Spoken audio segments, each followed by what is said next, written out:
네, 안녕하십니까. 저희 데이터 마이닝 팀 프로젝트 F조입니다.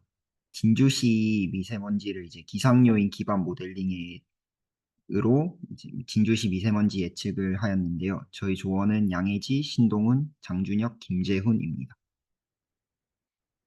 네, 우선 목차는 이러합니다. 처음에 주제 선정 이유를 먼저 말씀드리고, 두 번째로 데이터 수집, 세 번째로 데이터 전처리 및 모델링, 네 번째로 분석법 및 선택, 다섯 번째로 코드 작성 및 분석을 진행하였습니다. 주제 선정 이유는 이러합니다. 우선 지속적으로 미세먼지에 대한 관심도가 증가했었는데요. 옆에 뉴스 기사 헤드라인을 보시면은 어, 초미세먼지나 미세먼지가 현재 수준을 유지하면은 2050년에는 11만 명이 조기 사망한다는 기사도 있었고요. 그리고 발암 물질에 대한 기사도 있었습니다. 그리고 최근에는 이제 정신 건강에도 악영을 줄 수 있다는 뉴스 기사까지 있었고요. 어, 그에 따라서 건강에 끼친 악영향에 대한 이슈가 널리 알려졌고, 이런 이슈가 최근에는 좀 주기적으로 화제가 되어 왔습니다. 두 번째로 미세먼지 예측 필요성에 대한 필요성과 이제 그 이점에 대해서 설명드릴 건데요. 앞서 말씀드렸듯이 미세먼지 예측을 통해서 사람들이 미리 대비를 할 수 있어서 건강을 보호를 할 수 있었고요.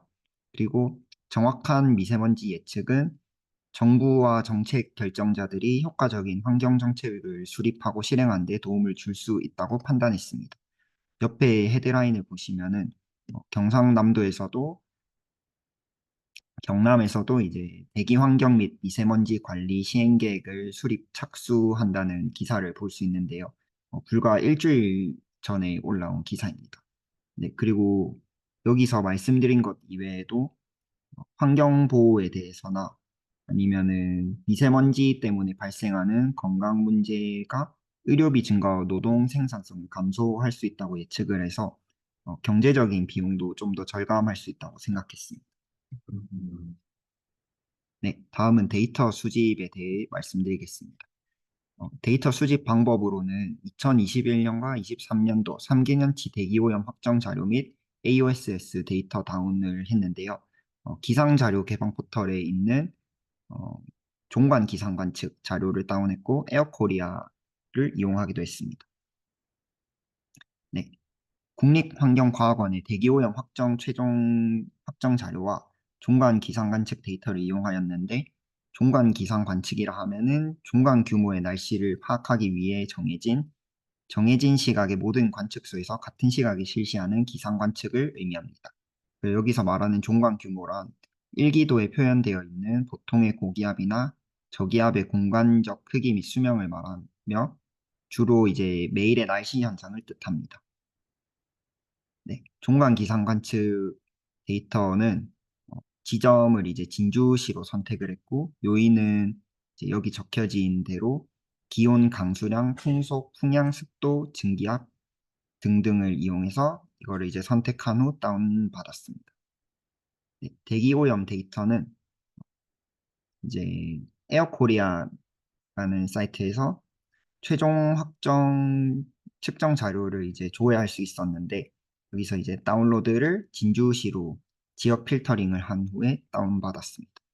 네, 대기오염 데이터는 옆에 컬럼 보시면 아시듯이 이런 식으로 이제 이런 종류의 데이터들이 있었습니다. 네, 다음은 이제 데이터를 불러오고 전처리하는 과정을 말씀드리겠습니다. 파이썬으로 진행하였고요. 어, 데이터를 이제 3개년치 AOS 데이터를 하나의 데이터 프레임으로 합치는 작업을 진행했습니다.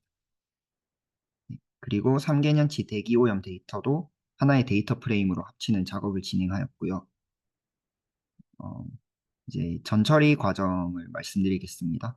AOSS 데이터는 컬럼별로 널값을 확인한 후에 전체 행 개수하고 비교해서 10,000개 이상 널값을 가진 컬럼인 강수량, 일조, 일사, 적설, 지면 상태 등을 제거했습니다. 나머지 컬럼들의 널값은 각 컬럼별의 평균값으로 대체하였습니다. 네, 다음은 이제 대기오염 데이터를 전처리하는 과정을 거쳤습니다. 예측에 필요한 컬럼을 남기고 나머지 컬럼을 삭제했는데요. 망 측정소 코드 같은 이제 데이터와 나머지 다른 유해 물질 데이터나 이제 그런 컬럼들은 삭제를 진행하였고요.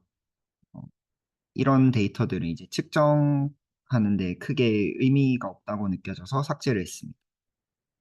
그리고 진주시 내 미세먼지 수치를 측정하는 측정소가 따로 나눠져 있어서 일시 컬럼을 기준으로 평균을 내어서 사용했습니다.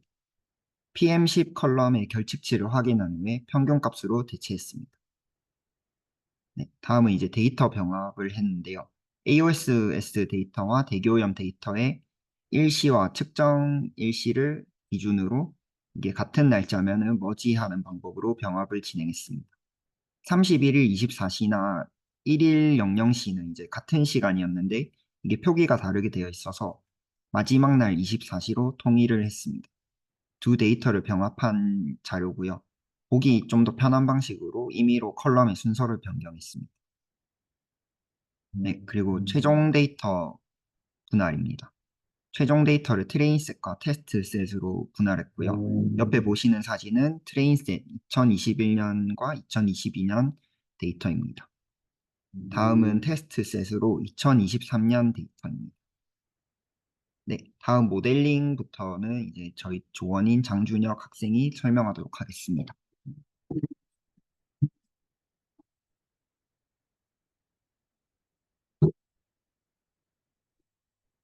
안녕하십니까. 모델링 부분을 발표를 맡게 된 장준혁입니다. 앞으로 모델링을 어떻게 진행했는지 발표를 시작해 보겠습니다.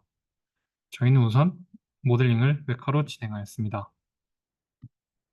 웹카와 그리고 파일 불러오기, 두 번째로 필요 없는 컬럼을 전 처리하였고, 세 번째로 리니어 선형외기 알고리즘과 M5P 알고리즘을 진행해 봤습니다.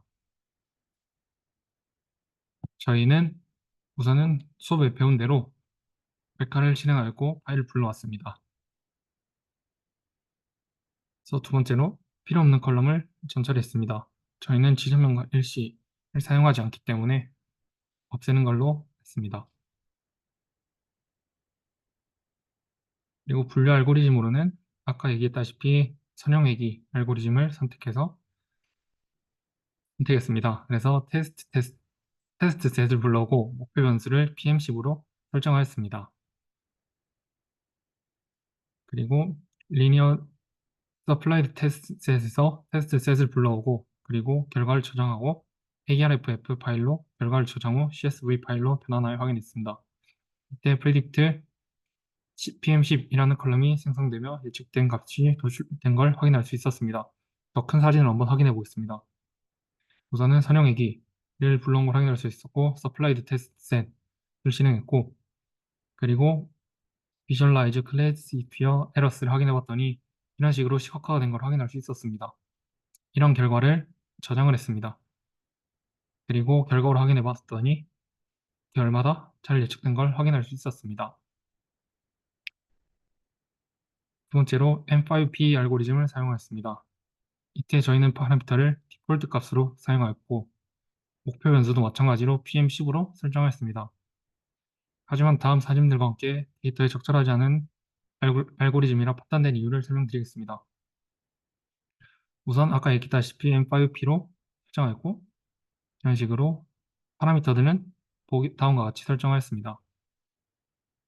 하지만 예측을 한 걸 확인해 봤을 때 저희는 트리를 해석하기 굉장히 어려웠고 난해하였습니다.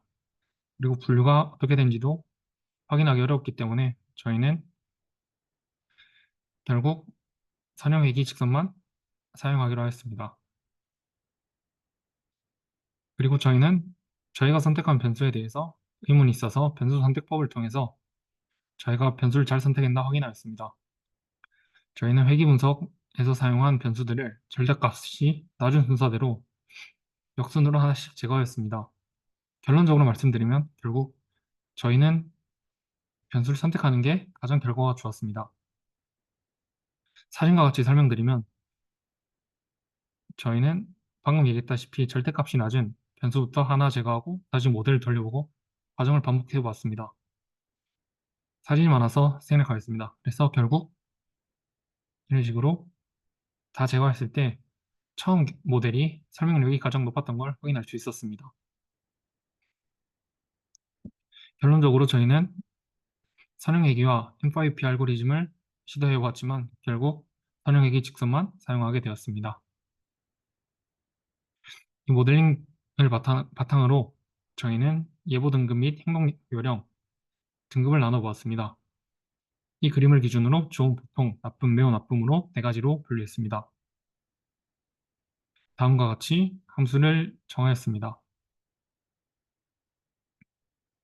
그래서 저희는 예측이 잘 되었는지 운동 행렬을 통해 확인해 봤습니다. 운동 행렬의 정확도를 확인해 봤는데 여기서 정확도란 true positive와 true negative를 다음과 같은 네 가지 모두 다 다음 값을 나눈 값입니다. 이때 결과를 확인해 보니 대충 0.65로 65%의 정확도를 확인할 수 있었습니다. 저희는 팀 프로젝트를 진행하며 느낀 점을 얘기해 보겠습니다. 데이터 수집부터 모델링까지 수업 내용을 통해서 저희가 어렵지 않게 진행할 수 있었습니다. 하지만 M5P 모델에 시각화를 했을 때 트리가 너무 커서 해석하기 어려웠던 점이 아쉬웠습니다. 그리고 회귀 괴수를 확인했을 때 풍속, 이슬점 온도와 관계가 매우 높았습니다. 따라서 길 걸을 때 만약에 폰을 볼 수 없다면 이슬과 풍속을 보며 미세먼지를 잘 판단해 보시길 바랍니다.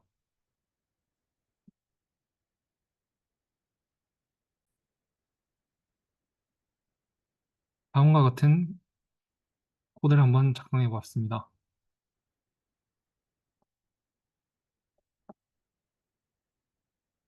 저희가 선택한 독립 변수들에 따라 어떠한 값을 넣었을 때 어떠한 값이 나오는지 확인해 봤습니다. 여기서 값들을 한번 수정해 보겠습니다.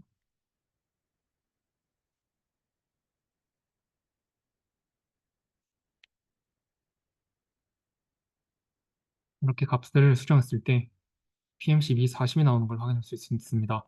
따라서 등급 요령에 따라서는 보통이 나온 걸 확인할 수 있었습니다.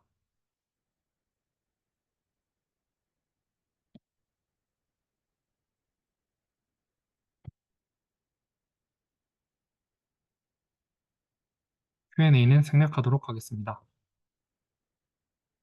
이상으로 발표는 마치겠습니다. 감사합니다.